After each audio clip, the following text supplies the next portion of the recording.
Hola, ¿cómo están? Muy buenas tardes tengan todos ustedes. A nombre de la Comisión de Equidad y el mío propio, yo soy la doctora Carla Ramírez Pulido, coordinadora de la Comisión de Equidad. Les doy la más cordial bienvenida a este último evento dentro de nuestra Semana por la Igualdad y la Equidad en la Facultad de Ciencias. Bueno, pues el día de hoy tenemos ya para el cierre de este magno evento al maestro Abner Vélez Ortiz con la ponencia Sexualidad Responsable, Machismo, Trata de Personas y Explotación Sexual. Y para conocerlo un poco dentro de su ámbito laboral y académico, me voy a permitir leer la semblanza curricular del maestro. Él es comunicador egresado de la UNAM, maestro en educación por la VEG, especialista en orientación educativa y actualmente estudiante de la especialidad en estudios de género por nuestra casa de estudios. Ejerció el periodismo en diversas fuentes por medios como Letra S, Univisión, Stuff y Donde Ir. Desde 2018 es líder del proyecto Prevención con Hombres en el Pozo de la Vida AC, trabajando con hombres en la prevención, disminución y sensibilización acerca de la problemática de la demanda y consumo de explotación sexual en México. También, con su equipo de trabajo, ha desarrollado un programa de prevención e intervención para reflexionar, prevenir y modificar las violencias asociadas al machismo en la cotidianidad. En la UNAM es profesor de asignatura en la licenciatura en comunicación en la FES Acatlán, la Facultad de Ingeniería y la Facultad de Arquitectura. Muchas gracias, Abner, por esta ponencia que nos vas a dar y los micrófonos son todos tuyos. Muchas gracias, doctora Carla, y gracias a la Comisión de Equidad de la Facultad de Ciencias y, por supuesto, a la Facultad de Ciencias también por la invitación, la consideración de poder participar en estas actividades que son de suma importancia para toda la comunidad. Vamos entonces a comenzar con esta charla, pero trataré de ser breve porque entiendo que es viernes, es la última conferencia de estas actividades y el clima está ahí como para salir corriendo antes de que nos atoremos en el tránsito, pero me parece que es muy importante de cara a la conversación que vamos a tener, pues tener esta conversación y hace rato estaba escuchando a Armando que mencionaba algo que yo considero importante, tener conversaciones incómodas. Y esta de pronto puede que se trate de una conversación incómoda. Entonces, ahí donde quiera que estés, te voy a pedir que tomes asiento, que disfrutes de esta conversación. De pronto, si estás conectado en las redes sociales de la comisión, si nos estás siguiendo a través de las redes sociales o si alguien compartió por ahí, pues que puedas poner tus comentarios, tus dudas, tus preguntas, pues, lo que tengas, cualquier inquietud que tengas. Voy a empezar por hablar un poco sobre el Pozo de Vida. El Pozo de Vida es una organización civil apostada aquí en la Ciudad de México y tenemos 13 años de lucha, más bien ya 14, de lucha contra la trata de personas y la explotación moderna. La trata de personas es un fenómeno social que está afectando anualmente a cerca de 40 millones de personas alrededor del mundo.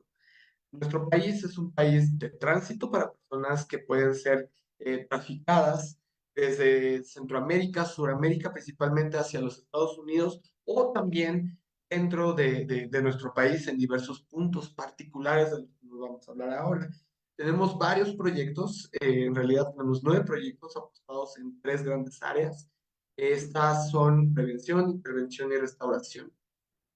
Por el área de prevención trabajamos justamente este proyecto OME que trabaja con prevención con hombres, que trabaja obviamente con hombres, como su nombre lo indica. Tenemos también prevención con infancias, estamos hablando ya con las infancias de nuestro país, niñas y niños de entre 6 y 9 años que ya están siendo objetos de traficantes que los están contactando a través de redes sociales, a través de diferentes medios y es una problemática de la que tenemos que conversar, obviamente con las juventudes a las que les estamos hablando de las violencias digitales, la prevención también de la trata de personas, cómo identificar a una persona que probablemente tiene su interés no es llevarte a conocer su país, sino traficar y usar tu cuerpo para obtener ganancias.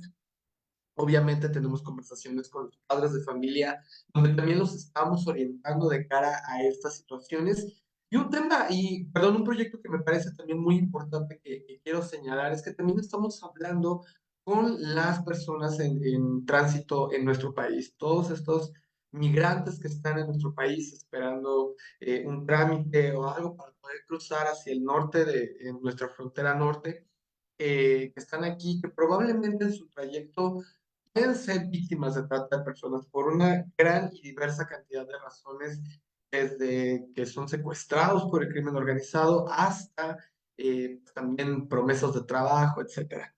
Nuestro siguiente proyecto, nuestra siguiente área, perdón, es el área de intervención, y este es un área a la que yo le tengo un cariño muy particular, porque de pronto uno pensaría, bueno, es importante prevenir, sigamos previniendo, pero también necesitamos intervenir. Para esto, nuestra organización tiene dos proyectos. Uno es particularmente uno con el que mi corazón late bastante, que es un centro comunitario que tenemos apostado en una de las zonas rojas de la Merced, donde trabajamos directamente con mujeres en situación de prostitución, proveyéndoles alimento, pero también les estamos dando un acompañamiento psicológico, un acompañamiento legal, un acompañamiento espiritual, y obviamente estamos invitándolas y empoderándolas a que decidan salir de la zona si no son mujeres explotadas propiamente con un padrón de proxeneta detrás de ellas, o en todo caso, si son mujeres explotadas o con un padrote, que éstas puedan tomar la decisión libre de denunciar. Porque, de acuerdo con la ley general que trata de nuestro país, sin denuncia, sin un señalamiento directo del proxeneta, no hay delito. La prostitución no está prohibida en este país. Entonces, pues eso es lo que estamos haciendo. También tenemos otro proyecto que está realizando fiestas en las calles, en diferentes zonas rojas de la ciudad. Para estos proyectos, tanto para prevención como intervención, si tú estás interesada o interesado en involucrarte, por favor, involúcrate. Te queremos invitar. Envíanos un correo a info@alpozodevida.com.mx, escribe ahí, estoy interesado en ser voluntario, y vamos a iniciar el proceso, porque manos nos faltan y siempre vamos a necesitar. Finalmente, siempre digo esto, digo, la joya de la corona.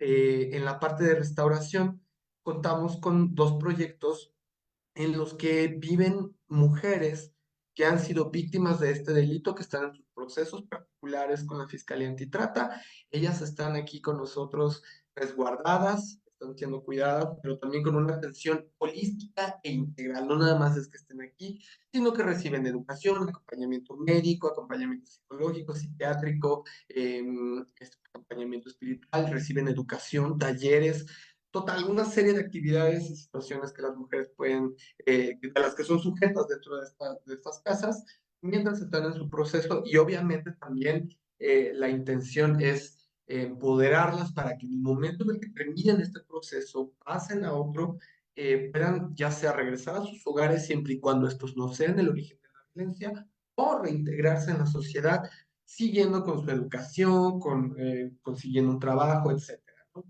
Entre algunas otras cosas que tenemos en esta organización, que de verdad les invitamos con mucho gusto a que conozcan, a que sean parte. Pueden conocer más de nosotros en www.elpozodevida.org, no, sí, .mx, o pueden buscarnos así en nuestras redes sociales como El Pozo de Vida. Pero bueno, hablemos entonces de lo que nos atañe, y es muy particular el tema de hoy, porque de pronto, cuando hablamos de trata de personas, de explotación sexual, pues uno pensaría que únicamente estamos hablando de aquel compa que consume mujeres en situación de prostitución en diferentes partes del país o de nuestra ciudad.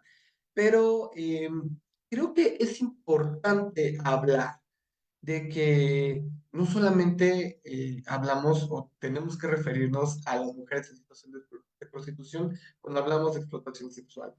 Hace unos minutos Armando hablaba sobre el machismo, si no me equivoco, un acercamiento breve hacia el machismo, y este machismo nos hace pensar a los hombres que podemos estar siempre por encima de la mujer, ¿no? Estos seres indefensos que desde este pensamiento pues podemos abusar en mucho sentido de las mujeres o de aquello que es femenino, también incluido las infancias y las adolescencias, por esta debilidad o esta fragilidad a la que respondemos con este cuidado, ¿no? De alguna manera este pensamiento. Y necesitamos comenzar a hablar desde esta particularidad, desde la masculinidad, sobre el macho que vive dentro de mí. Y a lo mejor tú vas a decir, ay, no, pero yo no soy machista, yo no soy un hombre violento, pero ¿qué pasaría si yo te pregunto cómo estás acerca de tu consumo de prostitución? Ay, no, no, no, muy bien, ok, pero ¿consumes pornografía? Y entonces ahí va a haber un silencio incómodo. Antes de continuar, me gustaría señalar que desde esta ponencia, desde este proyecto y desde esta organización, no queremos ser punitivos respecto al consumo de, eh, de prostitución, consumo de pornografía, etcétera. Pero sí queremos entonces que podamos identificar juntas, juntos, juntes, ¿por qué estamos hablando de esto? Hay un investigador que me llama mucho la atención en Guadalajara, el doctor Cristian Luna Alfaro. Este hombre señala que su trabajo, tanto con hombres, con mujeres en situación de prostitución como hombres consumidores, lo llevó a llevar a tener una reflexión poderosa, muy particular, acerca del prostituyente que habita en mí. Él está hablando en primera persona, por supuesto, en este texto, pero él dice, el prostituyente que habita en mí y además la importancia de hacernos responsables de él. Y entonces justo lo que les comentaba, wow, ¿cómo que el prostituyente que habita en mí? ¿Cómo yo? Pero si yo me porto bien, ¿no? Pero aquí la pregunta es, ¿somos, somos consumidores? Y de pronto yo creo que sí, ¿no? Cuando hablamos de explotación sexual, no solamente estamos hablando de prostitución o comercio sexual, como les había hablado hace rato, también hablamos de los shows en vivos como los table dance o los eventos de show de sexo en vivo, etcétera, y por supuesto del consumo de pornografía. De nuevo, insisto, puntualizo, no estamos criminalizando el consumo de pornografía, pero tenemos que empezar a cuestionarnos nuestro consumo y pues justamente ser un consumidor responsable. Para poder hablar entonces de por qué relacionamos este tipo de consumo con la explotación, con la trata, tenemos que pensar que todos estamos sujetos a un sistema que ejerce violencia. Este sistema nos constituye o nos dota de una facilidad a los hombres particularmente de ejercer violencias de diferentes tipos. Obviamente estamos hablando de violencias sexuales, violencias físicas, violencias psicológicas, emocionales.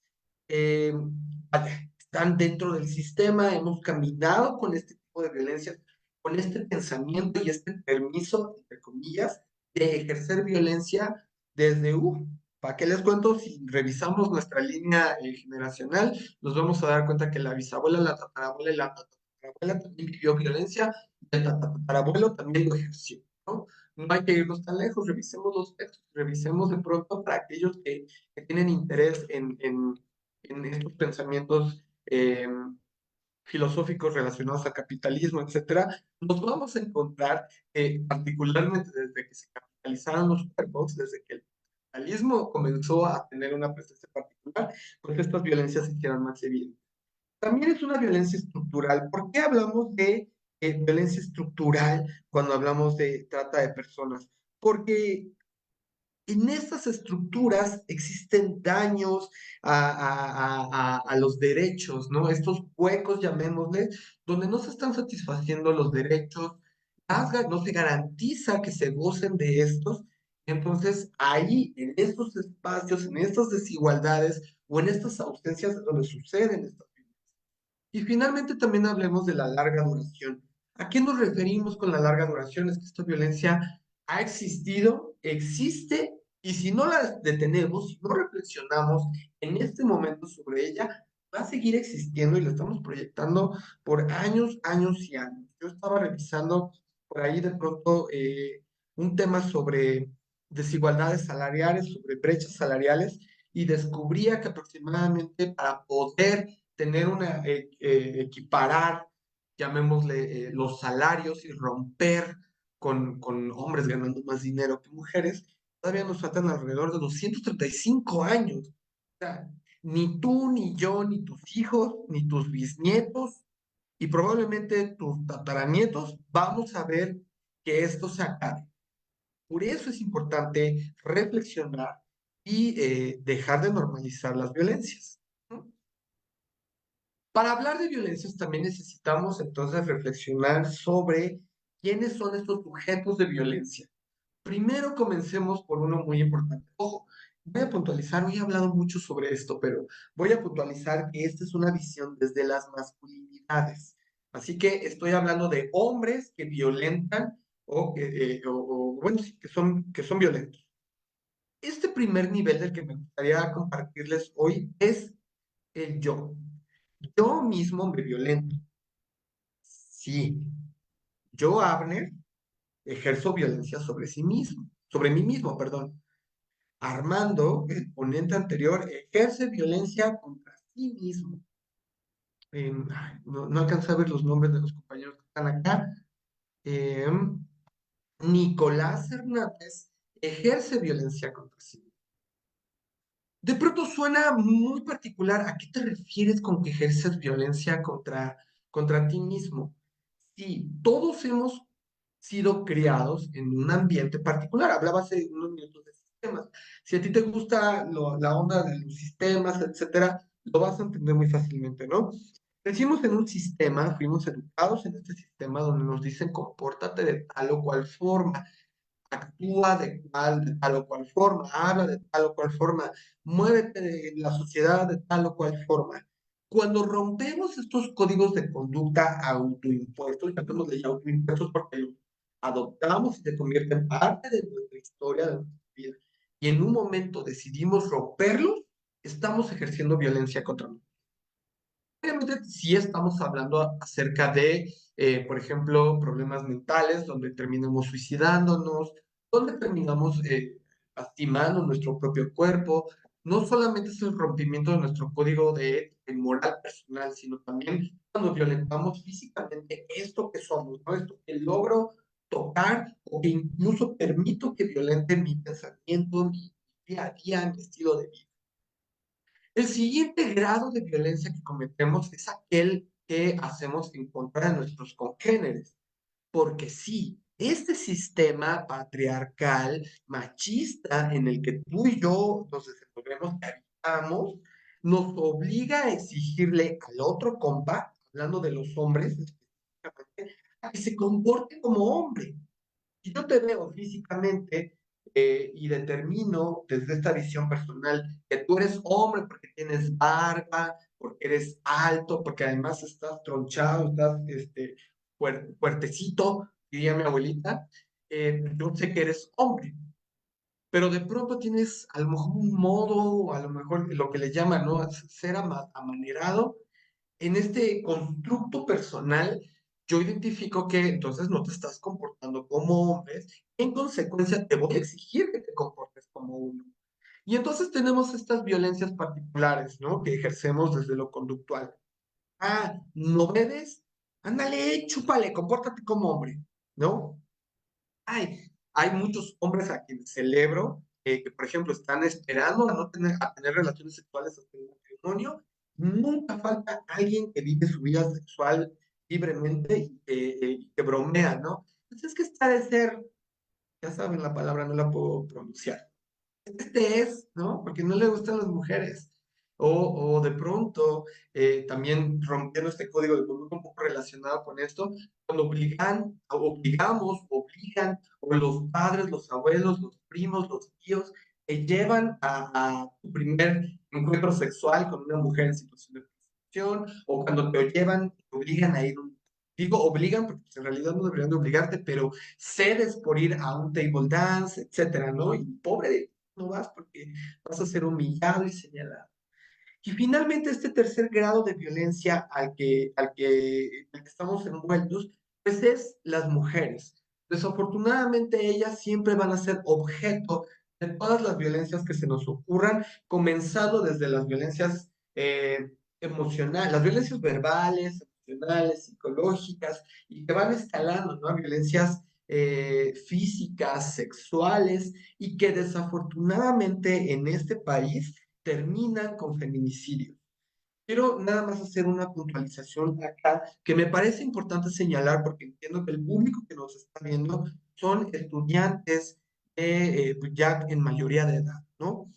hay estudios relacionados a los estudios de género que señalan que el feminicidio es una respuesta de este sistema patriarcal como un aviso para decirles a las otras que de pronto son ajenas a este sistema que se comporten, se sometan y se ajusten al sistema, porque si no, esto, es decir, estos actos feminicidas, es lo que les va a pasar en consecuencia de haberse salido del huacal.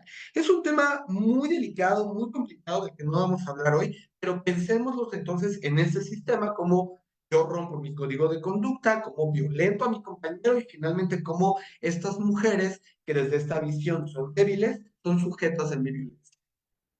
Esto nos arroja o nos lleva a pensar de que todas, todos, particularmente todos, pertenecemos a un pacto que firmamos sin querer, sin darnos cuenta, por el simple hecho de haber nacido hombres.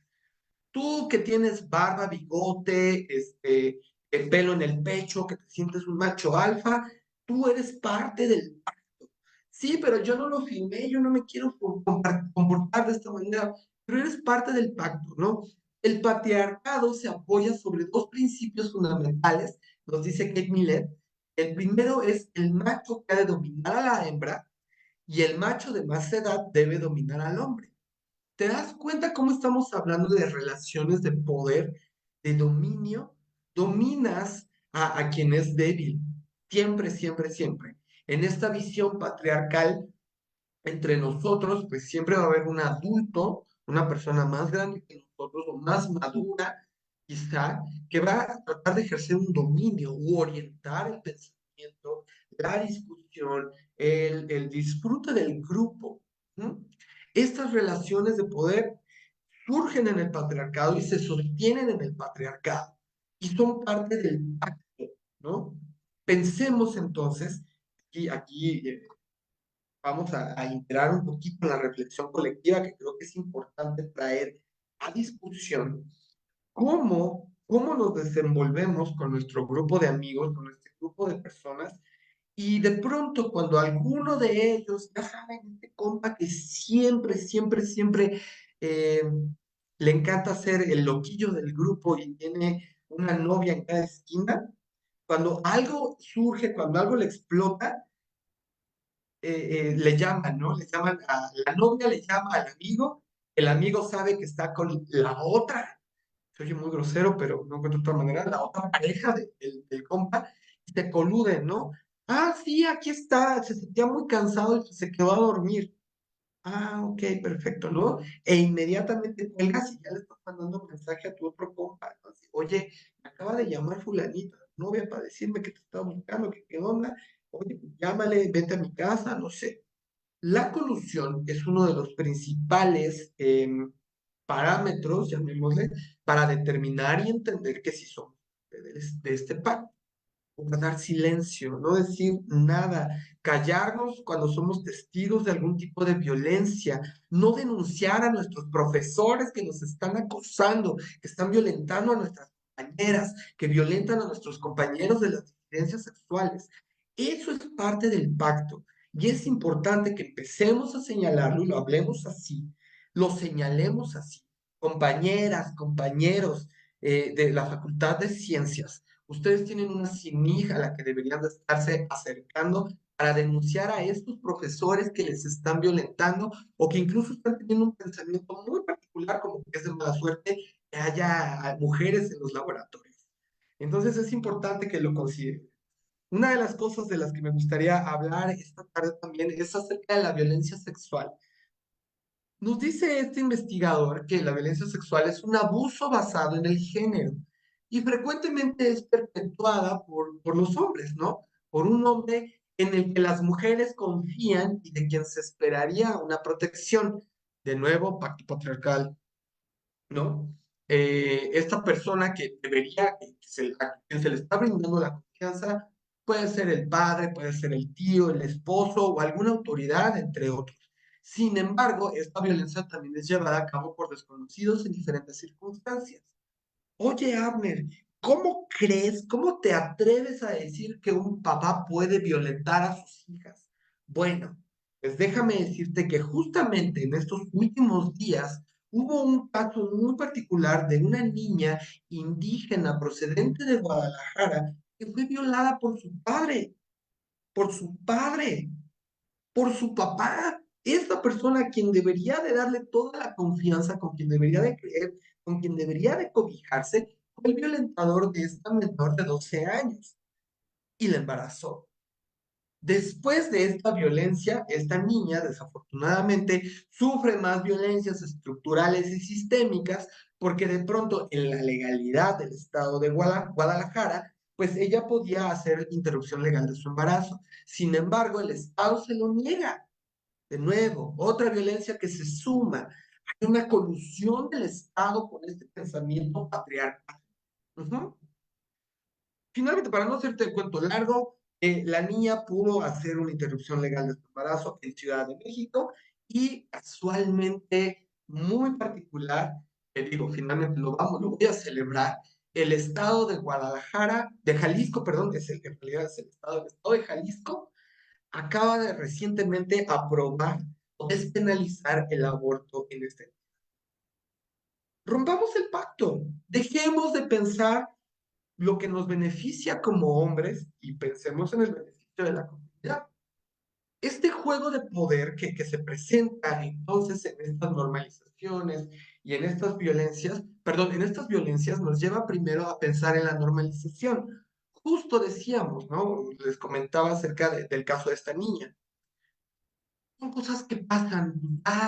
Las adolescencias están muy revolucionadas. Estos niños que nacieron con un chip, pues bueno, ya están ahí tan sexualizados que pues ya se meten ahí con cualquiera y pues mira, salen embarazadas o ya se embarazaron, ¿no?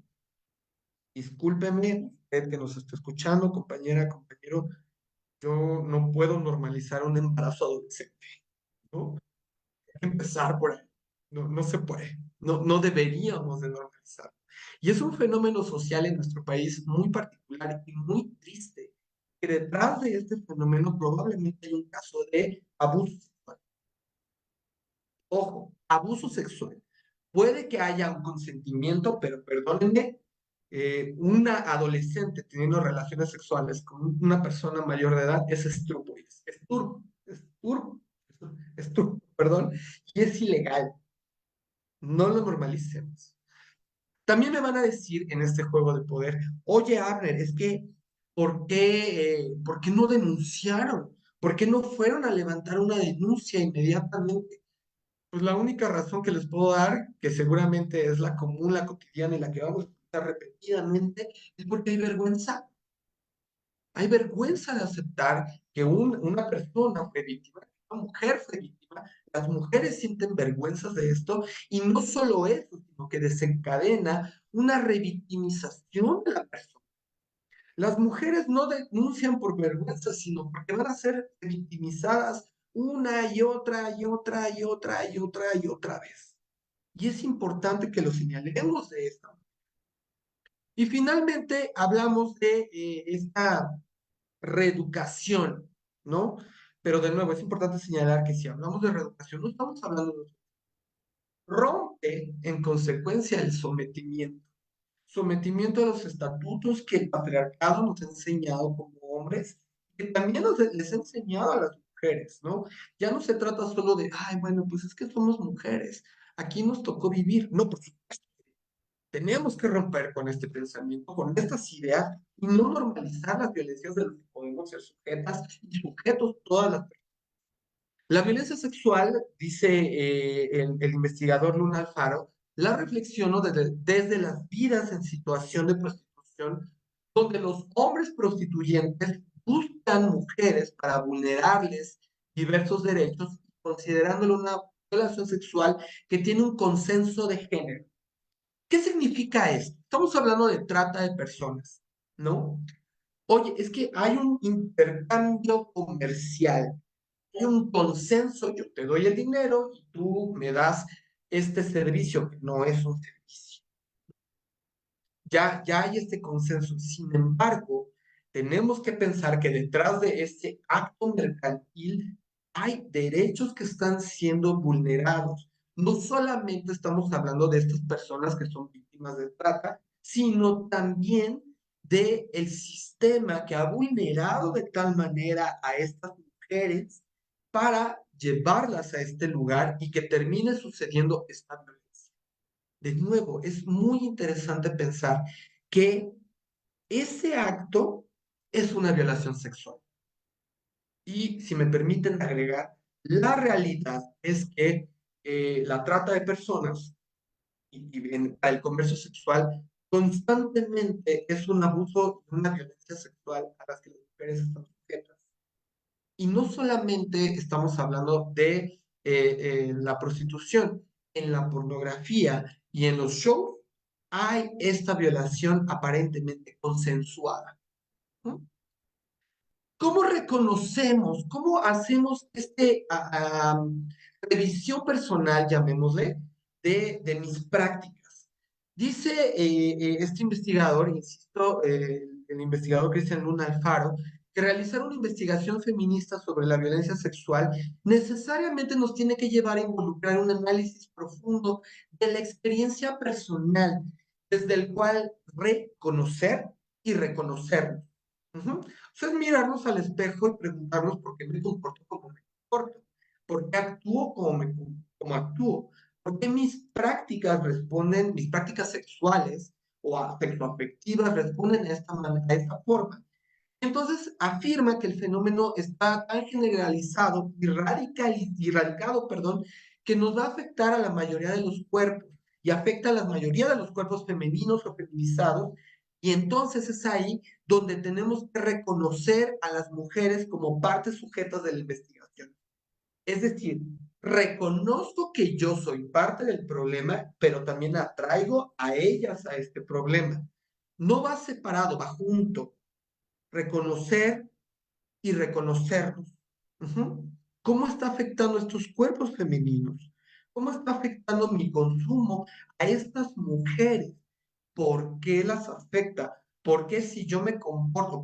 ¿Por qué si yo consumo pornografía está afectando a este cuerpo femenino?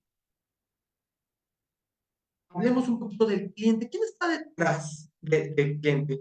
A estas investigaciones que les estoy poniendo, pues nos habla primero uno que habla sobre el tercer soporte fundamental de la prostitución femenina, dada la estructura actual de la prostitución. El cliente es necesario que sea estudiado, analizado, como uno de los soportes básicos del fenómeno de la trata de personas y la prostitución, que mantiene una de las formas más odiosas de la esclavitud. Trata de personas es esclavitud. Ay, perdón. También nos hablan que ser cliente se entiende como una situación absolutamente transitoria, ocasional y contingente, pero no es un estatus, es real. Es decir, no existe una categoría particular desde la sociedad instaurada en un discurso ideológico dominante ni en las construcciones teóricas para caracterizar al cliente. Es muy interesante para nosotros en la zona de la Merced, que es uno de los lugares donde trabajamos, ver a estas personas que están consumiendo y uno pensaría, bueno, dice por ahí una colega, estos viejos cochinos.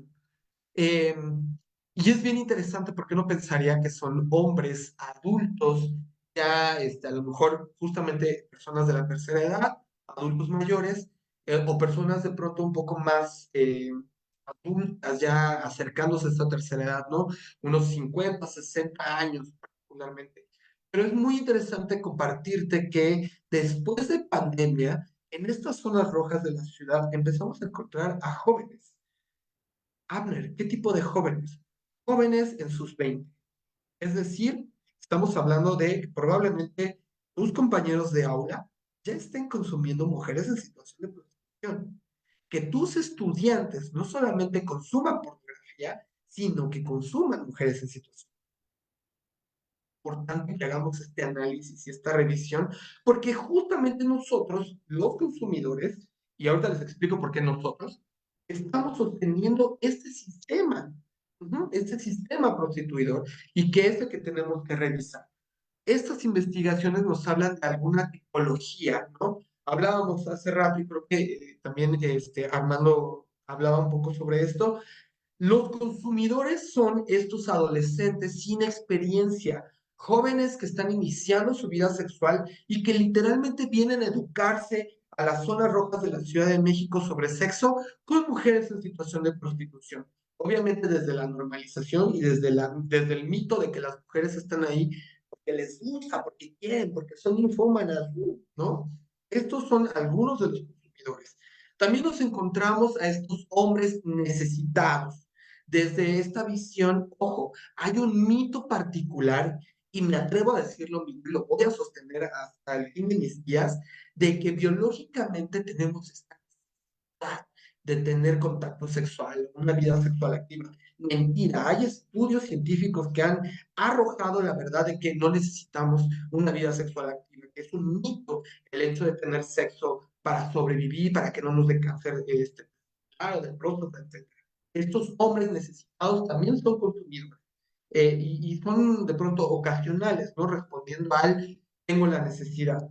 Y finalmente nos estamos encontrando a estos perversos, ya hombres que tienen filias particulares o un gusto particular. Hay un estudio que se hizo a finales de los 90, ya a principios del nuevo milenio, con mujeres en situación de prostitución en Estados Unidos, y estas mujeres decían que constantemente comenzaron a recibir clientes que venían a consumir con ellas, pero ya con videos o con fotografías de sexo anal o sexo oral específico, ¿no? Pidiéndoles, quiero hacer esto. Ya esta es una tercera tipología del consumo. ¿Por qué hablamos de sexo responsable? ¿Por qué hablamos de asumir la responsabilidad del consumidor que hay dentro de mí? Yo les decía hace rato, ¿no? Que es importante señalar que hay tres tipos de consumo de explotación sexual: el comercio sexual, los shows en vivo y la pornografía. Es muy probable que todas las personas que estamos escuchando esta conversación, incluyéndome yo, por supuesto, hemos consumido pornografía en algún momento de nuestra vida.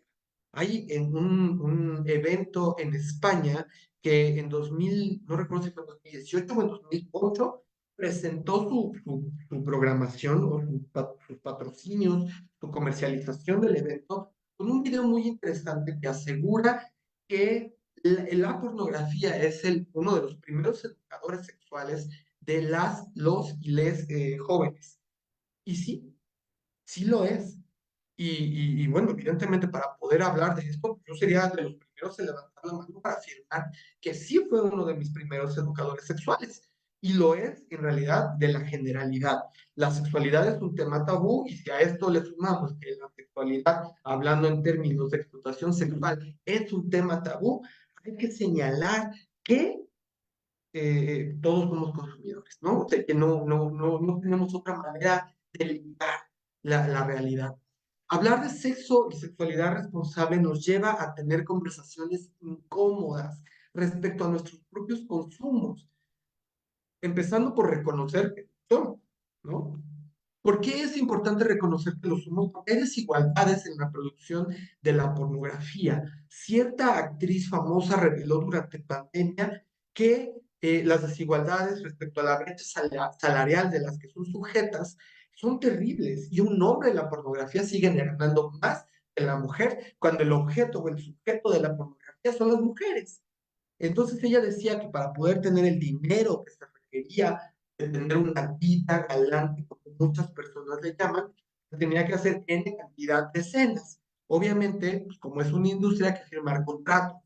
Sin embargo, también se revelaba que estos contratos dentro de la industria de la pornografía contienen sesgos y hay omisiones. Es decir, nunca se les explica a estas mujeres qué es lo que va a pasar. Únicamente saben que va a haber un encuentro sexual y que tienen que hacer ciertas cosas desde el supuesto, pero probablemente vaya a haber una penetración anal, una penetración vaginal, o va a ser una penetración, un acto sexual duro, llamémosle barbárico.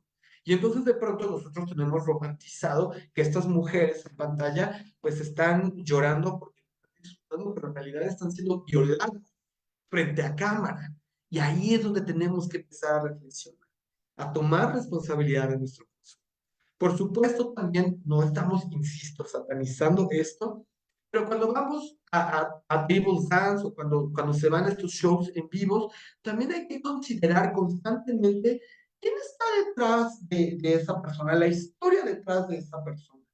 Es muy interesante que constantemente en las noticias nos encontramos con estas redadas, donde resulta que estas mujeres son venezolanas, son guatemaltecas, son hondureñas, etcétera.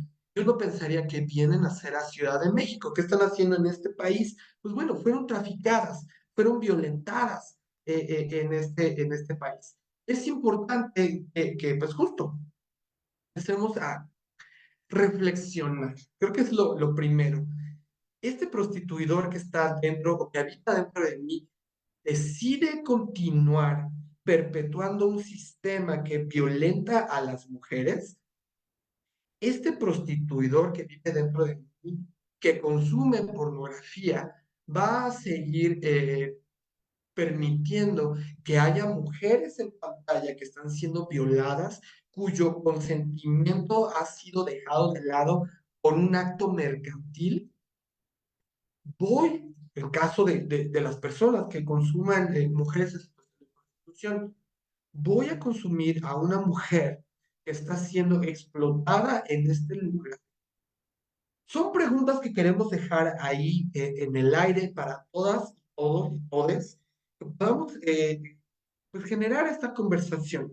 Insisto, son conversaciones incómodas, pero que nos pueden llevar al rompimiento de la normalización de las violencias sexuales a las que son sujetas las mujeres en explotación sexual, para romper de una vez para siempre con este fenómeno en particular que está dañando constantemente a la sociedad. Ya para terminar, por alguna razón no se reproduce la lámina, les quisiera invitar de pronto que si también ustedes caballeros, ustedes varones, hombres que nos están escuchando, personas que se identifican como hombres, que están escuchando esta charla, tienen alguna pues de pronto necesidad de conversar, de unirse a un grupo que está conversando sobre estos temas. El Pozo de Vida va a tener un grupo digital donde vamos a estar conversando acerca de estos temas que nos parecen muy importantes. Si tú checas el perfil de la Comisión de Equidad de la Facultad de Ciencias, te vas a encontrar con la conversación de la maestra Nicole Gallego. Ella hace esta notificación sobre este curso. Ahí puedes inscribirte, te invitamos a que te inscribas, es totalmente gratuito, es para personas adultas. Si tú crees que estás teniendo una situación con tu consumo de pornografía o ya tienes una situación de consumo de prostitución o de shows en vivo, queremos invitar, nunca desde el juicio, nunca desde el señalamiento, siempre desde el acompañamiento entre hombres, con respeto, con amabilidad, etcétera. También vamos a tener en el mes de noviembre un evento también relacionado sobre estos temas que estamos hablando, en el que nos gustaría invitarte. Después estaríamos platicando con la comisión de la facultad para poder hacer información y hacer más ruido de este evento, pero queremos invitarte a que te unas a una red de hombres que están luchando conscientemente contra la trata de personas. Entonces también les vamos a compartir la información. También la maestra Nicole Gallego tuvo a bien compartirlo en su espacio. Y si tú también quieres tomar conversaciones incómodas y unirte a estas conversaciones incómodas, la Facultad de Ciencias, a través de la CIE, tiene estos grupos de reflexión entre hombres que se abren cada semestre y estamos ahí conversando con ustedes, reflexionando con ustedes, llevando estas conversaciones incómodas hasta puntos que nos llevan a reflexionar. Y bueno, ya es decisión de cada persona si decide cambiar o no. Con esto quiero cerrar y pues le agradezco muchísimo a la comisión, a la doctora Carla y a ustedes que nos están escuchando, por supuesto a la Facultad de Ciencias, que siempre nos abre un espacio para conversar y pues bueno, tener espacios particulares de conversación que de pronto pueden ser incómodos, pero hoy por hoy son necesarios. Muchas gracias, Abner, por esta ponencia que nos has compartido desde tus saberes y experiencias, ¿no? También como docente desde el Pozo de la Vida. Y tenemos unas preguntas ya para finalizar. La primera de Emily Cervantes. ¿Cómo podemos fomentar una cultura de respeto y consentimiento en nuestras relaciones personales y en la sociedad en general? Comunicación, comunicación, creo que es lo más importante. De pronto parece que damos por hecho muchísimas cosas, muchísimas situaciones, y es importante que no demos por hecho, no supongamos, algo que creo que es muy cultural de nosotros los mexicanos y nosotros los latinoamericanos, es que justo damos por hecho muchísimas cosas y no estamos platicando sobre esto sí me gusta, esto no me gusta, hablemos de o no hablemos de, ¿no? Pero yo invitaría a que podamos hablar de. Entonces, comunicación sería lo primero y dejar las cosas muy en claro, ¿no? Siempre, primer gran paso. Ok, muchas gracias. Tenemos otra pregunta de Michelle. ¿De qué manera el pacto patriarcal influye en la percepción de las víctimas de violencia sexual y en la respuesta que reciben de la sociedad y las autoridades? Pues justamente nos encontramos con estas normalizaciones en particular, ¿no? Por ejemplo, estas preguntas de, pues, ¿cómo ibas vestida? ¿Qué estabas haciendo en la noche, caminando sola? ¿Por qué estabas sola en la noche? ¿Por qué no iba alguien contigo? ¿No? De pronto estos juicios que surgen desde el patriarcado y que están presentes en los discursos de todos, ¿no? Estas eh, malgenerizaciones, llamémosle, de pues, ¿por qué no estabas ahí sola? ¿No? Creo que empezaríamos, o una manera de señalar la presencia del pacto patriarcal es señalando el discurso, ¿no? Cómo hablamos, cómo nos referimos a las víctimas. Y de ahí, pues bueno, lo que deviene, ¿no? Ya las conversaciones sobre por qué sucedió realmente, sin victimizar, porque nunca es culpa de la víctima, nunca va a ser culpa de la víctima. Muchas gracias. Alicia Pérez te pregunta, muy buena ponencia. Disculpe, una duda. Gracias. ¿Qué significa realmente asumir la responsabilidad personal en la lucha contra la trata de personas y la explotación sexual? Pues justamente ser consciente de que alrededor del mundo hay 40 millones de personas que están siendo tratadas y muchas de ellas, de hecho, se estima que cerca del 50%, entre el 50 y el 60%, no recuerdo el dato correcto, son usadas para fines de explotación sexual. Entonces, no se está satanizando el consumo, que obviamente desde esta perspectiva, desde este que soy yo, Abner Vélez, pero yo no estoy en contra del consumo, ¿no? No se está satanizando, tampoco se está satanizando el consumo de pornografía o de shows en vivo, pero sí de pronto tomar responsabilidad y decir, esto que estoy haciendo es correcto, estas personas a las que estoy consumiendo, porque es un consumo, están realmente con un consentimiento real para estar frente a mí o para estar en la pantalla o para estar en este show. Y entonces, desde ahí, desde esta reflexión, viene la respuesta, ¿no? Uno deja de fumar porque toma la responsabilidad de su salud y de su cuerpo y dice, ya no lo voy a hacer. Uno puede dejar de consumir pornografía o prostitución o shows en vivo tomando esta responsabilidad de está causándole un daño particular a una persona y decido dejar de hacerlo. Espero haber contestado Ok, la pregunta. sí, sí. Nico Hernández te pregunta, ¿qué tanto la cultura afecta y retrasa el avance de la lucha contra el machismo y la explotación sexual? Muchísimo. Es un tema muy particular y que de hecho deberíamos desde ya empezar a poner un énfasis muy particular desde los estudios de género, porque, por ejemplo, estudios recientes han arrojado que las adolescencias y las juventudes, de pronto un poco más chicos que nuestros estudiantes en la universidad, las adolescencias y juventudes masculinas se están convirtiendo en personas conservadoras, ¿no? No estoy en contra del conservadurismo, sin embargo, hay muchas cosas que cuestionar, entre ellos el pensamiento que tienen de cara a la participación de la mujer en la sociedad. Entonces, desde ahí hay que darnos cuenta que la cultura influye muchísimo. Ahora bien, pensando también en estos estudios de género, incluso muy probablemente en torno a la conversación que acabamos de tener, vamos a ver en los chats, en los comentarios de esta publicación, cantidad de comentarios relacionados a las mujeres están ahí porque quieren, las mujeres viven violencias porque les gusta que las violenten, el marido, las violencias, romantizar la violencia, la situación, ¿no? Lo hacemos, es parte de nuestra cultura, ¿no? Incluso hubo una temporada en este país donde el cine que se produciera, cine de ficheras, que reproducía las violencias contra las mujeres, pero se veían muy bien, ¿no? Y celebrábamos. Y entonces por años tuvimos a personas como Carmen Salinas posicionándose como una autoridad en estos temas, y porque es lo cotidiano, es la cultura, forma parte de nuestra historia. Mentira.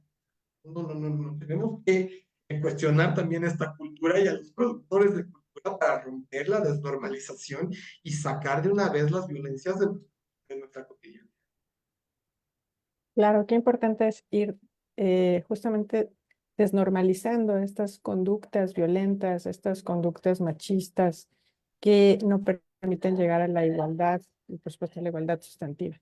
Muy Ujú. importante reflexión, creo que nos llevamos eso, ¿no? Que reflexionemos, ¿no? Acerca de nuestros entornos cercanos y por supuesto nuestros entornos como sociedad ya como en lo macro. Pues Abner, no me queda más que, no, sí.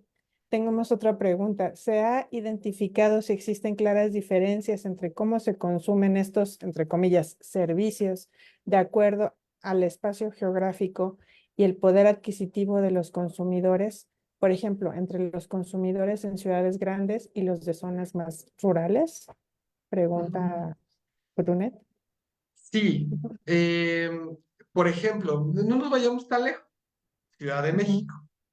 Es muy interesante que las personas que consumen mujeres en situación de prostitución en esta ciudad, particularmente hablando de Ciudad de México, eh, los hombres que viven en las periferias, también llamadas desde la geografía o los estudios geográficos, el cinturón de pobreza, vienen a Ciudad de México, a la Merced, a consumir mujeres en la Merced.